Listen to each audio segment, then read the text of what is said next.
I think it's really important to understand that even though we call it Black history, it is indeed American history. Dr. Beverly Danielle Tatum has been studying the intersection of race and education for over 30 years, and she's the author of the groundbreaking book, Why Are All of the Black Kids Sitting Together in the Cafeteria? When I first published my book in 1997, I didn't imagine that 20 years later I'd want to update it. We've seen a lot more polarization than at any time in my lifetime. I am a psychologist, and the research around understanding racism, how it operates, how we think about it, how it shapes our view of the world, has been more prolific over the last 20 years. So some ideas that we talk a lot about today weren't really being discussed in 1997, but we are talking about them now. Ideas like microaggressions and stereotype threat and unconscious bias. We were in one of the biggest civil rights movement of our generation last year, in the middle of the pandemic. How do you think teachers were or were not discussing race? It's challenging to have these conversations even in person, so probably trying to do it over online even more so. Over the summer, I got lots of requests from groups of educators saying, we are looking at these issues, trying to figure out how our school district can become anti-racist. But it is still the case, I think, that many educators shy away from these conversations because they are nervous about being able to facilitate them. So one of the things we know is that even though the population of color is rapidly growing, it's not reflected in our teaching force. 80% of our teachers today in the United States are white. Most of those are women. So the fact of the matter is that most children of color will have more white teachers than they will have teachers of color in their educational experience. And so when you enter into a space and don't see yourself reflected in it, you are likely to wonder why that is. Why is it that there aren't people who look like me in the classroom? Why is it that there aren't people like me in the textbook?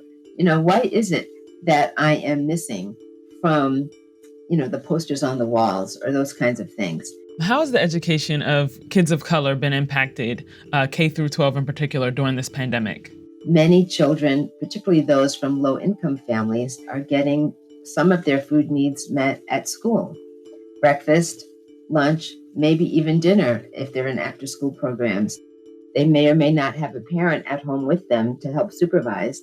If their parents are essential workers, they may be out working. Do you think that these kids can get caught up once we get back to quote unquote normal life? Well, it is possible to catch up. The question is, how are we going to do that? What changes, but it requires focused intervention. But whether those resources will be available and how widely available they'll be will depend on certainly budgetary constraints as well as focused attention. It is possible, but it's going to require all of us to make sure that it happens. Can you just talk about the role of HBCUs in America today and how far they've come? Well, HBCUs have a very important role in America, and I think it is great that they're getting more visibility as the consequence of the success of Kamala Harris, a Howard University grad, Stacey Abrams, a Spelman alum. I want to lift up the name of Roz Brewer, just named as the CEO of Walgreens. HBCUs are overrepresented in the numbers of young people, for example, who go on to STEM careers. Spelman College, to just use Spelman as an example, produces more Black women who go on to earn PhDs in the sciences than any other institution in the nation.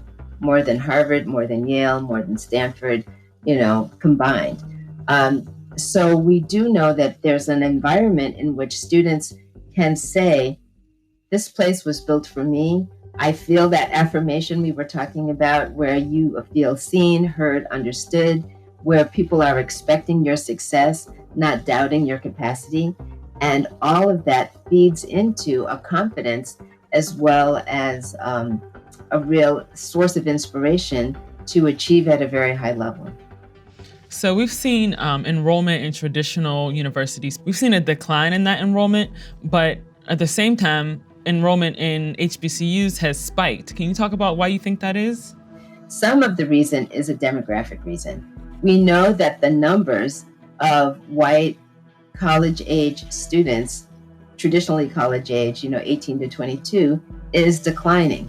That's just, a shrinkage in the population. However, the growth in the numbers of Black and Brown students going on to college is increasing.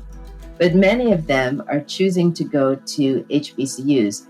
And that was actually, that trend started several years ago, but I think really increased during the Trump era, what we might call the Trump era, when there were increasing numbers of incidents that created hostile learning environments for Black students on predominantly white campuses.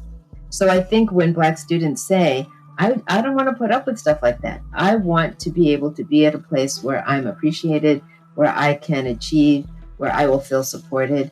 And so they turn to HBCUs because that's what HBCUs deliver. Can you talk about the role that philanthropy has played in keeping some of these HBCUs going, especially last year during the racial reckoning? We saw a lot of celebrities and major figures donating a lot of money to HBCUs. So many of the students who attend HBCUs are coming from Black families where the median income is $40,000 a year, or approximately. If your family is making $40,000 a year and has a couple kids in it, it's very difficult for you to pay the cost of even a modestly priced institution, which means that many more students need much more support, and that turns you to philanthropy. It's been very gratifying to see that there have been wealthy individuals who have stepped forward during this summer to make very significant gifts to help solve that problem. As an example, we know a similar gift to Spelman College from the co-founder of Netflix, Reed Hastings, and his wife. We also know that Mackenzie Scott, the former wife of Jeff Bezos, has been very generous and made several $20 million gifts to HBCUs, including Spelman and Morehouse College, as well as others. And so those are just two very high-profile examples, but they make a huge difference for institutions that are meeting the need of so many talented students from across the nation.